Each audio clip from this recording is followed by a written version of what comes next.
What's up, y'all? It's a little hot, so I got this in my hand, wipe the sweat and stuff. So let me go ahead and get this out. This is again unscripted, but you know, it it was talking to me. You know what I'm saying? So I'm just gonna get this out. The title of today's talk will be probably something along the lines of how to master your life or how to get whatever you want in life, make your dreams come true.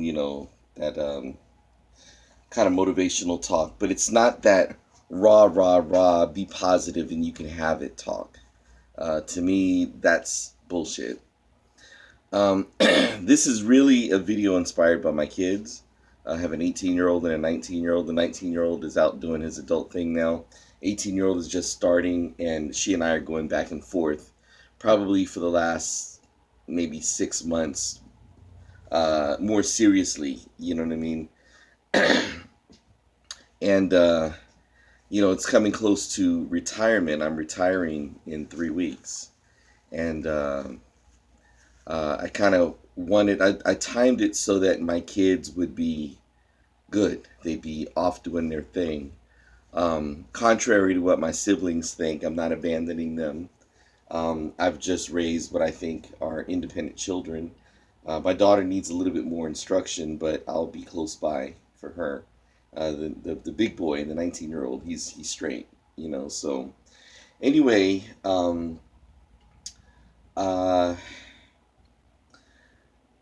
in life, um, we are the only animals, or we're the only living creatures on this planet that have self determination. So what that means is all the animals that are placed on this earth do one thing that they were created to do. Dogs are dogs no matter what. We can train them, but they are still dogs. They cannot change from what they are. A dog will almost always chase the cat. The cat will almost always have the personalities that they have. The tiger does what the tiger does. The porpoise. The porpoise does what the porpoise does. The whale does what the whale does. The eagle does what the eagle does. Every animal is kind of has its personality and its its purpose on the planet is ingrained into its DNA. It's programmed to an eagle is programmed to be an eagle. Um, a cat is programmed to be a cat. It is very unnatural when we take an animal out of its habitat, and even let's say we take a lion and raise it in captivity. The lion doesn't always act like a lion, but at some point it will. The reason why, because it's a lion, right? You cannot tame a lion. You can train a lion, but this is why lion trainers get attacked, because he's still a lion. You see what I'm saying? So, but us as humans, and philosophers for a long time have tried to figure out what is our purpose on this planet. And now I know not all of you guys are religious, but I think the majority of my viewers will be some version of one of the Abrahamic faiths, right? Christian, Jew, Muslim. Um, I don't know what the other religions say. I haven't really studied the other ones. But basically, if you follow those religions, and even if you don't, you probably will agree with this statement that we were created to have uh, domination over the planet. We were created to master, to be the masters of this planet. And this is for every person. So what I mean by that is, even if you're not a king, even if you're not a president, as a human being, you are. It is programmed into you to be one of the lords of this planet. At any point, you you eat the animals, you eat the plants, you control some part of this planet. Animals don't control any part of this planet; they're just part of the landscape. That's why we refer to fauna and flora when we talk about animals and plants, right? For humans, we're outside of that. Even the most quote unquote primitive humans have control over their environment. They were created to be lords and keepers and maintainers of this planet. And for many of us, many of you don't realize that. And so there's this very European idea that some of us are predestined to be leaders and the rest predestined to be followers, right? And that's a false notion, because even if you were a landowner, a basic landowner, or not even a landowner, a tenant, okay, a tenant, you still control some piece of this earth. You control the piece that you live on. You can determine what is going to be done with a little bit of land that's out in front of your house or in the backyard. You raise children. You control some part of the environment. The animals don't. The animals just live off the environment and they die on the environment. We are the only people, I'm sorry, we're the only life forms that can change our destiny, that we have control over what we do, that we can be born a pauper and die a king. You know what I mean? We can actually, on a larger scale, we can reroute rivers. We can tear down mountains. We can destroy. We can erase entire populations of animals off this planet. You know what I mean? We can reforest burnt down forests or logged forests. We have that kind of dominion over this planet. And so when you don't know who you are, when you are a king who was raised to think of yourself as a slave, then you will behave as a slave. But unlike the dog, unlike the lion, you're controlled by your thinking, and you may never break out of that. Where that lion, at some point, something snaps in him. He goes, "I'm a lion." You know what I'm saying? Next you know, he's eating motherfuckers, and people are running for their lives and stuff, when he's been a docile cat all of his life. Because at some point he realizes what he is. He's the king of the jungle, right? For people, we have even more power than the lion does, but we've been miseducated to think of ourselves as pawns, to think of ourselves as just powerless human beings, that we can't even control how much money we make, what kind of lifestyle we have. But like I said, unlike all other life forms on this planet, we have the ability to change it.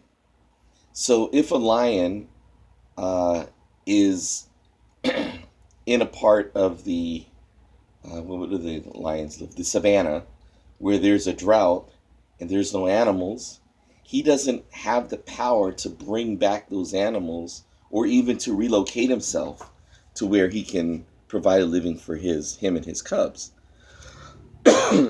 Humans, we can do that. I could live in a land that's been war torn, or where there is a drought, or where the economy is bad, and I can either relocate or I can change the environment. So that's why I said we have the power of self-determination. We can become whatever we want. Okay, so, oh my God, this is going to run long. Okay, so this is going to run long. So what that means is you have the true ability to be what you want. I know parents tell kids that you can be anything you want. But then what happens when you say, "Mom, I want to be a rock star.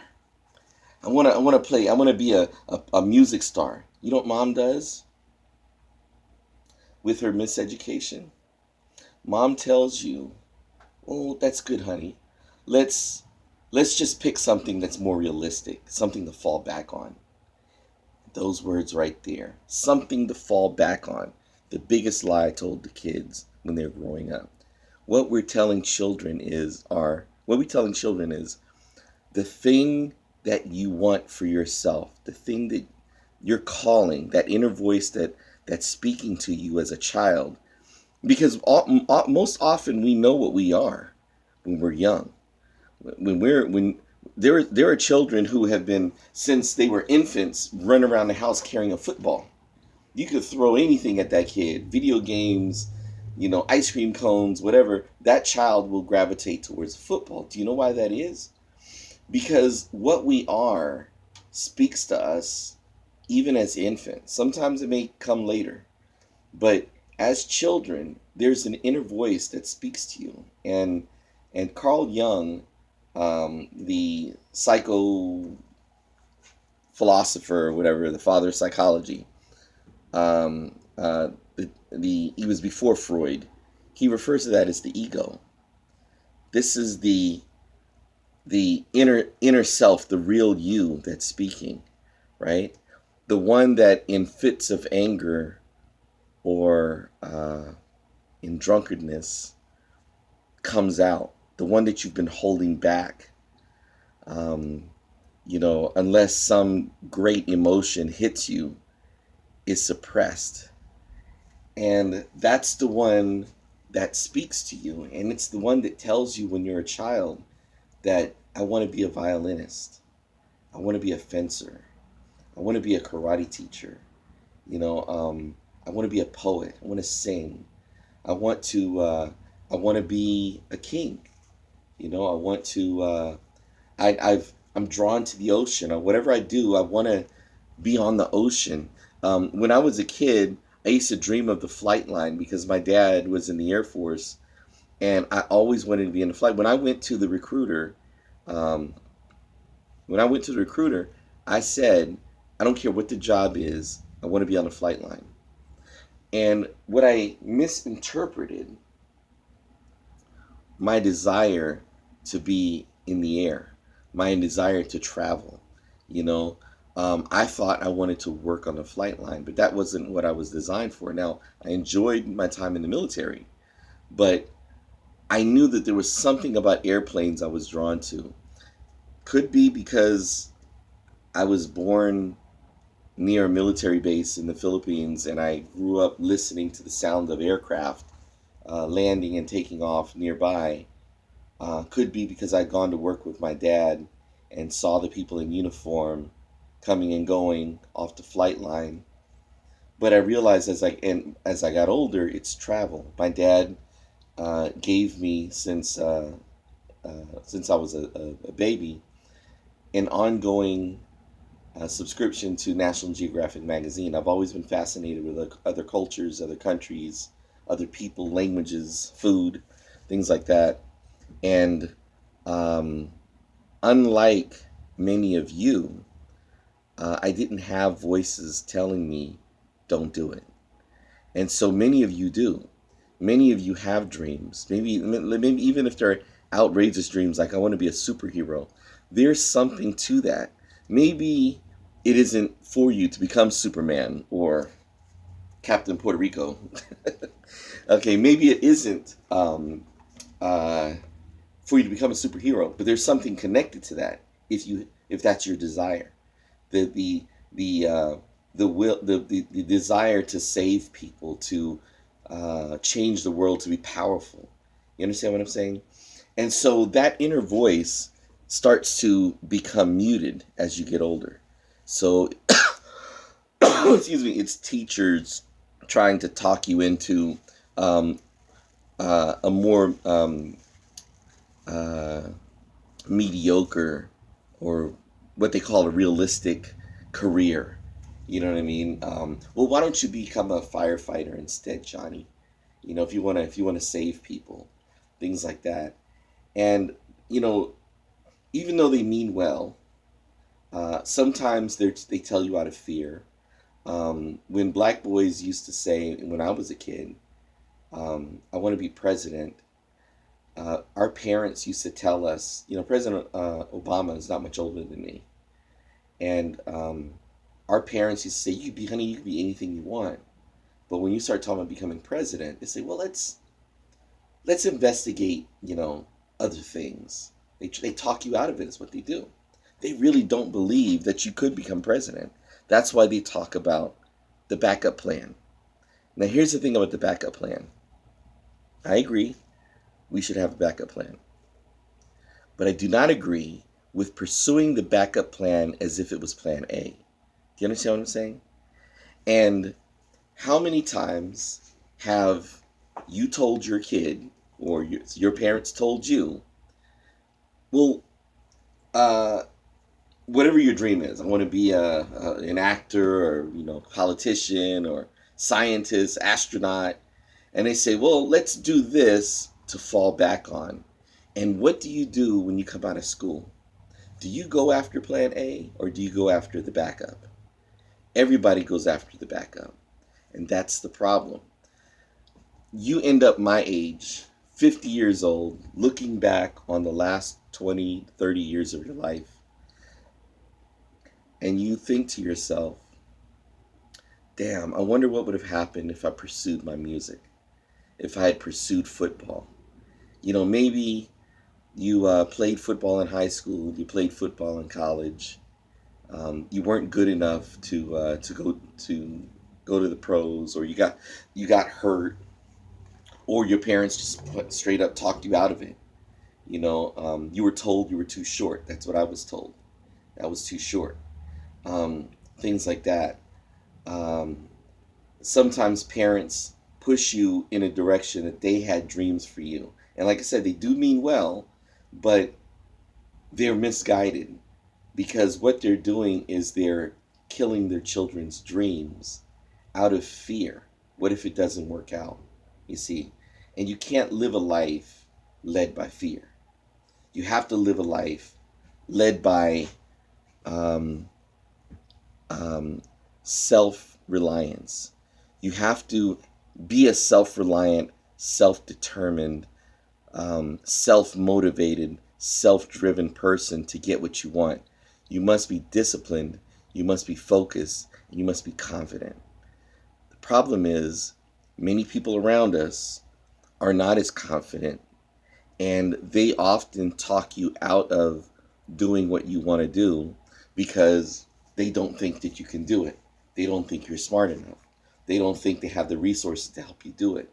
They don't know how. My kid wants to be an astronaut. I don't know how to get him there. My kid wants to be an astronaut, but he makes C's. Well, mom and dad, you can control if your kid is a C student or an A student. It's not a matter of aptitude. Okay, it's a matter of getting that child enough support that he makes the grades, right? Sometimes it's not even education. There are ways to go into a field without being exactly what you thought. I wanted to be on a flight line. I went into the Air Force. I started out uh, loading aircraft. I finished out protecting aircraft, but it was not what it was. I realized that was not what the voice was calling me to do. The voice was calling me to travel. And I tell you what, the entire time I was in the military, I took every TDY that came my way. Those of you know what I'm talking about. I was self-employed, ran a martial arts school, and as soon as somebody says, "Hey, we need somebody to go to Germany, who wants to go to Saudi Arabia?" I volunteered for it because I love to travel. I love to see new places. I didn't understand at that time um, what I was supposed to do, but I listened to the voice and I went for it.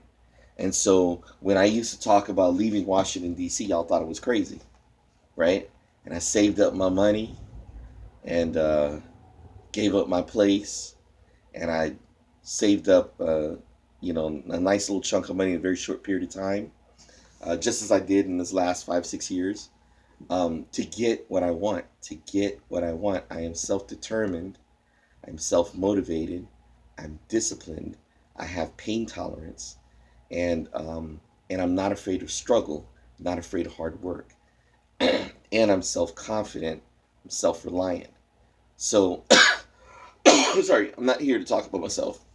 I'm here to talk about you. Do not listen to the teachers, parents, friends who think they are um, advising you um, by talking you out of what you really want to do. This is to my daughter, Somali. When you ask me, what are we doing? Don't I always come right back and I say, Molly, what do you want to do? Don't give me no shit about, I don't have the money for school, blah, blah, blah. Why do you think I'm doing what I'm doing right now? Okay? What's important is for you first to convince yourself that this is what I want in life and this is what I want to pursue. And yes, Dad, I'm willing to do whatever I got to do to get there. Now, if it doesn't work out, that's when we're talking about plan B.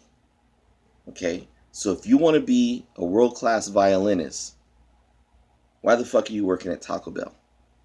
Do you understand what I'm saying?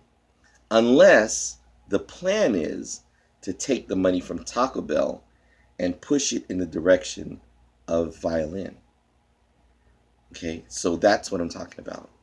What happens is it's very easy, life is very short, for you to lose sight of what you really want to do. There's no reason to not pursue what you want right out the box. There's no reason to do that. Okay, and what happens is those who think they love, well, I'm sorry, that was the wrong thing to say. Those who love us, those who think they have our best interests at heart, will often talk you out of doing what you love to do, doing what you were born to do, doing what you were born to do, doing what that voice inside you is calling you to do something they think is more practical. And often when people say more practical, more realistic, what they mean is, I don't believe that you can achieve what you say you want to achieve. And that's the wrong message to be sending. And many of you watching this video right now are sitting at a job that you did not dream about as a child, that you did not dream about when you were in high school, in college, when you were wearing that cap and gown and you were sitting there listening to the commencement speaker. There was a dream that you had when you were coming out of school that you thought you were going to do with that degree. Ask yourself, and what I'm doing right now, is this what I dreamt that I would spend my career doing? Right? For many of us, for most of us, it's no. For me, it's always been yes. Because if I didn't love it, I didn't dream about doing it, I won't do it. Now, have I worked at Taco Bell? KFC? Mm-hmm. Roy Rogers Chicken? Yep. Kmart? Yep.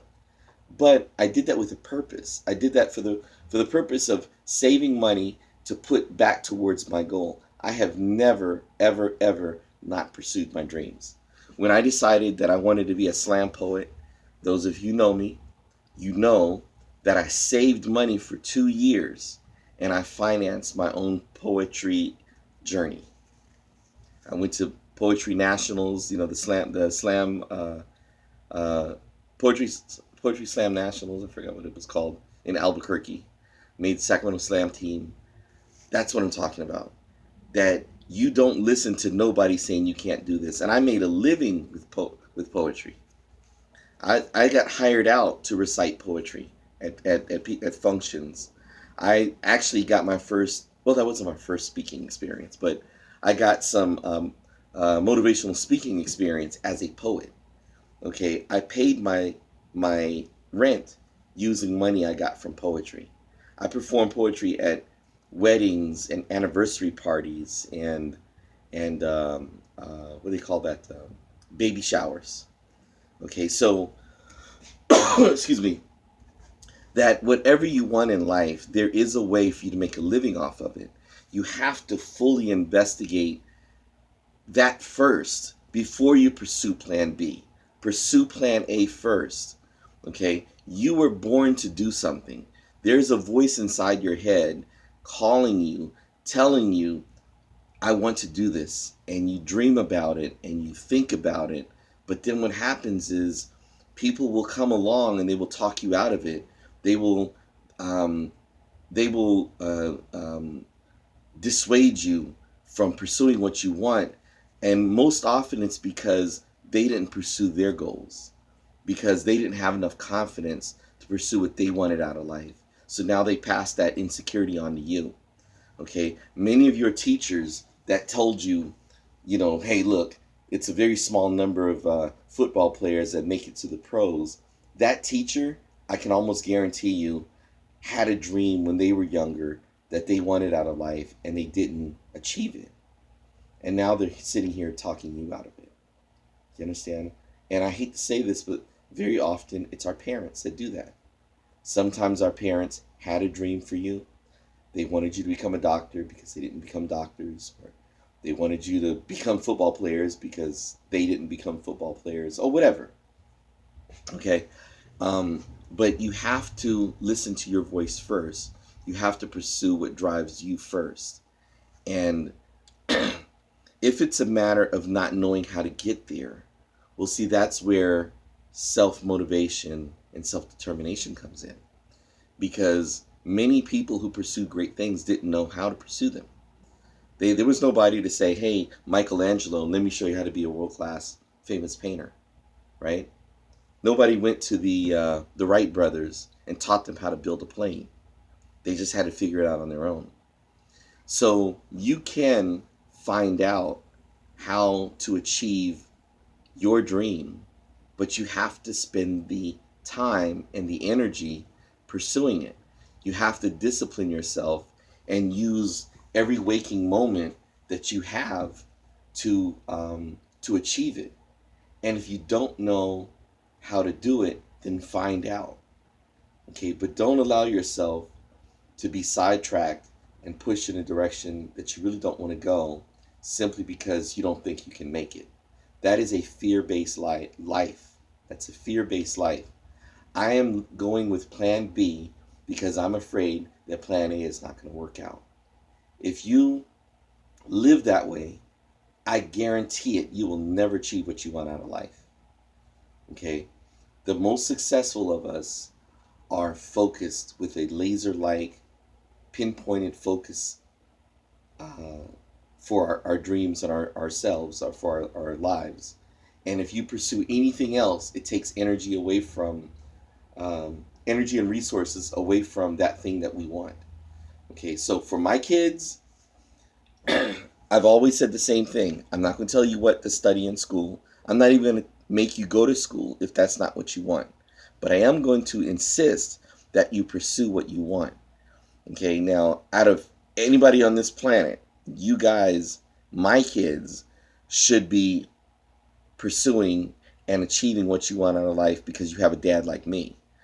Okay, I'm willing to sacrifice everything I got to get you what you want. For other kids who may not have that, there's still a way to do it. And if you tune into this channel, I will show you how. Okay, so, but the first thing is you have to first listen to the voice. Some of you may not have heard that voice in years. Some of you only hear the voice when you're on long drives and the music is turned off and you start daydreaming. And that's when you start to hear that inner voice talking to you. When you're laying in bed getting ready to fall asleep, you start daydreaming these movies of the life you really wanted to live, don't you? I know everybody does it. When you're drifting off to sleep and you're by yourself, or you're just you and your thoughts, it often comes back and it talks to you. But what happens is, in our pragmatic, supposedly realistic selves, adult selves, we suppress that voice. We quiet that voice because we've bought what we were told about that voice not being realistic. That's just a dream. And I'm here to tell you it is not just a dream. That's your calling. All right. Well, you guys have a good day, and I will talk to you on the next video.